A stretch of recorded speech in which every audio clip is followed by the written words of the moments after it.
வணக்கம் நண்பர்களே. கார்த்திரேவதி சீரியல் செம பரபரப்பா போயிட்டு இருக்குன்னே சொல்லலாங்க. பரபரப்பான கட்டத்துல நம்ம ரேவதி கள இறங்குறாங்க. என் புருஷனையே நீ உள்ளுக்க தூக்கி வச்சிட்டியா, உன்னை விட மாட்டேன் அப்படின்னு அந்த இடத்துல சந்திராவுக்கு எதிராக நிக்கிறாங்கன்னு சொல்லலாம்.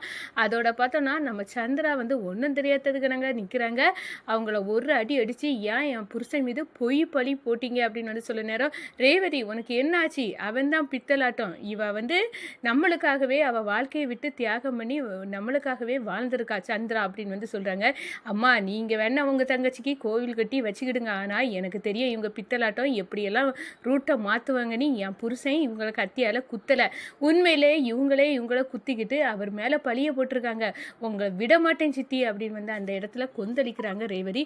போடி போவோம் கோவத்தை நான் பார்க்குறேன், நீ இவ்வளோ தூரம் அவனுக்காக என்ன அடிக்களவு வந்துட்டல, உன்னை விட மாட்டேன்டி, எப்படி அக்கா கிட்ட பேசி உங்கள் ரெண்டு பேர்த்துக்கும் விவாகரத்தை ரெடி பண்ணேன்னு பாரு அப்படின்னு அந்த இடத்துல நம்ம சந்திரா ஆட்டத்தை ஆரம்பிச்சிட்டாங்கன்னு சொல்லலாம்.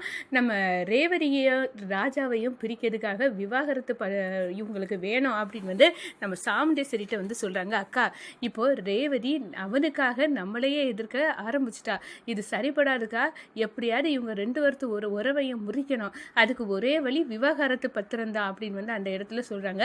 சரியா சொன்ன சந்திரா, நான் இப்போவே அந்த விவாகரத்து பத்திரத்தை ரெண்டு பேர்த்துக்கும் வக்கீலை கூட்டு ரெடி பண்ணுறேன், அதில் ரேவதியை கையெழுத்து போட வச்சு அவங்கள பிரித்து தள்ளிட வேண்டியதா அப்படின்னு அதிரடி ஆக்ஷனில் நம்ம சாமுண்டேஸ்வரி இறங்காங்க. நம்ம சாமுண்டேஸ்வரியை தூக்கி எறிஞ்சிக்கிட்டு நம்ம ரேவதி ராஜா கூட போகிற தயாராகிட்டாருங்கன்னு சொல்லலாங்க.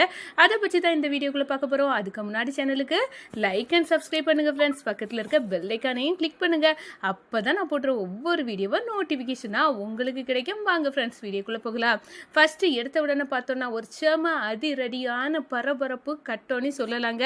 சாமுண்டேஸ்வரி ஃபஸ்ட்டு எடுத்த உடனே பார்த்தோன்னா நம்ம ராஜாவை மேலே கம்ப்ளைண்ட் பண்ணி ஜெயிலில் கம்பி எண்ணெய் வச்சுக்கிட்டு வீட்டுக்கு வராங்க.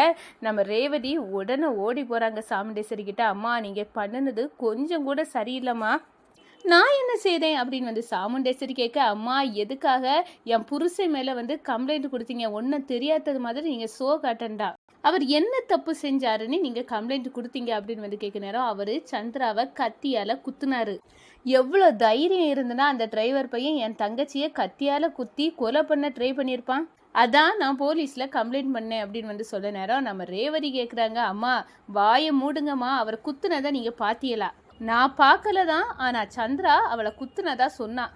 அம்மா சித்தி பொய் கூட சொல்லியிருக்கலாம்ல அப்படின்னு சொல்ல நேரம், அவள் எதுக்குடி பொய் சொல்லணும், பொய் சொல்லி அவளுக்கு என்ன ஆக போகுது, அவங்களுக்கு சித்திக்கு ஏற்கனவே கார்த்தியை பிடிக்காது, அங்கே இருக்க நேரமே எப்போ எடுத்தாலும் கார்த்தியை கரிச்சு கொட்டி ஏதாவது புகார் அவர் மேலே சொல்லிட்டு தானங்க இருப்பாங்கம்மா, நீங்கள் கார்த்தி பக்கம் தானே பெருசாக பேசுவீங்க, அதெல்லாம் மனசில் வச்சு தான் சித்தி, அந்த கோவத்துக்கெல்லாம் இப்போ நீ கோவமாக கார்த்தி மேலே இருக்கனால பழி வாங்கிறதுக்கு தான், உன்னை தூண்டி விடுறதுக்கு தான் இந்த வேலை, அவங்க தானே கத்தியை வச்சு குத்திருக்காங்கம்மா, ஏமா நீ புரிஞ்சுக்கிடாம கார்த்தியை கொண்டு கம்ப்ளைண்ட் கொடுத்தா அப்படின்னு நம்ம ரேவதி கேட்குறாங்கங்க. ரேவதி நீ சும்மா கற்பனை பண்ணிகிட்டே பேசிகிட்டு இருக்காத, உன்னையும் அவனையும் பிரிக்கிறதுக்கு சந்திரா தான் காரணம் அப்படின்னு உள்ள கோவத்தில் தான் அவன் கத்தியால் குத்திருக்கான். அந்த ராஸ்கலை நீ என்கிட்ட சும்மா விடையா சொல்ல, அவன் செய்த தப்புக்கு அவனை என் துப்பாக்கியாலே நான் சுட்டிருக்கணும், போலீஸில் நான் கம்ப்ளைண்ட் கொடுத்ததான் தப்பு அப்படின்னு சொல்கிறாங்க. அதே நேரத்தில் நம்ம ராஜராஜா கொந்தளிக்க ஆரம்பிச்சிட்டாங்க. ஈஸ்வரி நீ வாயை மூடு, மாப்பிள்ளை இவ்வளோ நாள் நம்ம வீட்டில் இருந்திருக்காரு, என்னைக்காவது இப்படி ஒரு கீழ்த்தரமான வேலையை பார்த்துருக்காரா, அவரை பற்றி நல்லா தெரிஞ்சிருந்தேன், கேவலம் போலீஸில் இப்படி கொண்டு மாப்பிள்ளைக்கு மேலே கம்ப்ளைண்ட் கொடுத்துருக்கீங்க, ஒன்று என்ன செய்ய ஈஸ்வரி அப்படின்னு கொந்தளிக்கிறாங்க. வாயை மூடுங்க, அவனை பற்றி இப்போ தான் நான் முழுசாக தெரிஞ்சுக்கிட்டேன், இத்தனை நாள் என்கிட்ட பித்தலாட்டம் பண்ணி நடிச்சிருக்கான், அதை நம்பி இவ்வளோ நாள் நான் ஏமாந்தது போதும், ஆனால் இனி அவனை நம்பி நான் ஏமாற தயாராக இல்லை, நீங்கள் எல்லாம் எனக்கு பாடம் எடுக்கண்டா, யார் நல்லவங்க யார் கெட்டவங்க எனக்கு தெரியும், வாயை மூடுங்க அப்படின்னு அந்த இடத்துல நம்ம சாமுண்டேஸ்வரி பிடிவாதமாக சொல்லுறாங்க. நம்ம அதே நேரத்தில் பார்த்தோன்னா நம்ம சந்திரா ஹாஸ்பிட்டல்லேருந்து வீட்டுக்கு வராங்க. வீட்டுக்கு வந்ததும் ஏன் சித்தி நீங்கள் என் புருஷனை எதுக்காக இப்படி மாட்டி விட்டீங்க, நீங்களே உங்களை குத்திக்கிட்டு என் புருஷன் மேலே பழி போட்டிங்கள, உங்களை விட போகிறது இல்லை அப்படின்னு பலார்னி நம்ம சந்திராவுக்கு கன்னத்தில் ஓங்கி நம்ம ரேவதி அறையிறாங்க. இதை பார்த்து சாமுண்டேஸ்வரி ஓடி வராங்க. ரேவதி எதுக்காக இப்போ சந்திராவை அடிக்கிற அப்படின்னு வந்து கேட்குறாங்க. அம்மா என் புருஷனை இப்படி வந்து மாட்டி விட்டவங்கள நான் இப்படி தான் பண்ணுவேன் அப்படின்னு வந்து சொல்கிறாங்க. நீ என் தங்கச்சியே நீ அடிக்களவு வந்துட்டியா அப்படின்னு வந்து அந்த இடத்துல கோவப்படுறாங்க நம்ம சாமுண்டேஸ்வரி. அதே கணம் பார்த்தோன்னா நம்ம சாமுண்டேஸ்வரி கிட்ட வத்தி வைக்க ஆரம்பிச்சிட்டாங்க. என்னை வந்து நீ கை நீட்டி அடிக்களவு வந்துட்டல அந்த டிரைவர் பையலுக்காக உன்னையும் அவனையும் நிரந்தரமாக பிரிக்க ரேவதி அப்படின்னு வந்து அந்த இடத்துல முடிவெடுக்கிறாங்க. அதோட பார்த்தோன்னா அக்கா இங்கே வா அப்படின்னு வந்து கூட்டிக்கிட்டு நம்ம ரேவதி நம்மளை எதிர்க்க துணிஞ்சிட்டா. இவளது சரிப்படாது. அந்த டிரைவர் பையனுக்கு வாசம் இவகிட்ட வீசவே கூடாது. அப்படி இருக்கணும்னா 2 பேர்த்தையும் பிரிச்சே ஆகணும். இவன் வந்து அவனுக்கு மேலே பாசம் கட்டது, அவன் இவனுக்கு மேலே ஒட்டு உறவுன்னு இந்த வீட்டில் மறுபடியும் நுழைஞ்சிடக்கூடாது. அதுக்கு ஒற்றை வெட்டி விடணுங்க்கா. அதுக்கு இந்த டிரைவர் பையில வந்து விவாகரத்து பண்ணணும் ரேவதி அப்படின்னு வந்து சொல்கிறாங்க. நீனும் கரெக்டாக தான் சொல்கிற. இனி வந்து அடுத்த அடி அதுதான் அடிக்க போகிறோம் அப்படின்னு வந்து அந்த இடத்துல இப்போவே வக்கீலுக்கு வைக்க 2 பேர்த்துக்கும் விவாகரத்து பத்திரத்தை அனுப்புவோம் அப்படின்னு வந்து அந்த இடத்துல விவாகரத்து பத்திரத்தை ரெடி பண்ணாங்க நம்ம சாமுண்டேஸ்வரி. நம்ம ரேவதிக்கு தூக்கி வாரி போடுது.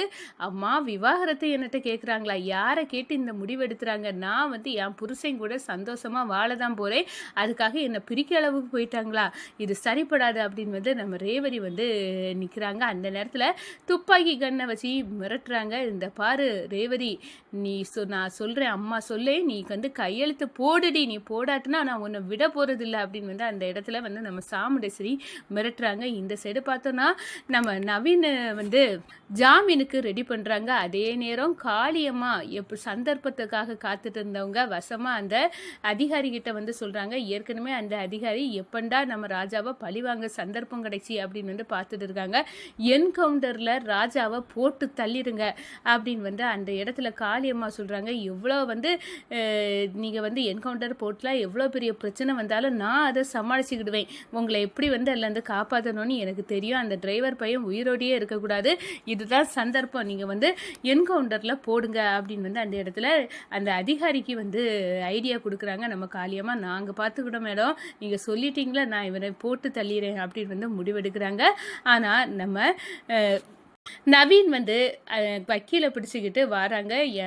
நம்ம கார்த்திக்கு வந்து ஜாமீன் வேணும் அப்படின்னு சொல்லிக்கிட்டு கூட்டிகிட்டு வராங்க. ஐயையோ, நம்ம இந்த காளியம்மாவிக்க பேச்சு கேட்டு நம்ம என்கவுண்டரில் போடணும், நம்மளுக்கும் அவனுக்கும் தீராத ஒரு பகை இருக்குது, அதை தீர்த்துக்கிடணும்னு நினச்சோம். அதுக்கடையில் இவனுக்கு இந்த நவீன் கொண்டு ஜாமீனை கொண்டு வந்திருக்கான் அப்படின்னு வந்து அந்த இடத்துல இவனை எப்படி இவனை போட்டு தள்ளலாம் அப்படின்னு வந்து நினச்சோம். ஆனால் இப்படி ஆவி போச்சு அப்படின்னு வந்து சொல்ல நேரம் வக்கீல் சொல்கிறாங்க, இப்போ இவனை விட போகிறீங்களா இல்லையா ராஜாவை?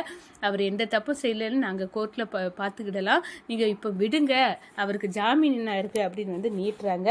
இதை பார்த்து நம்ம அதிகாரி அரண்டு போய் நிற்கிறாங்க.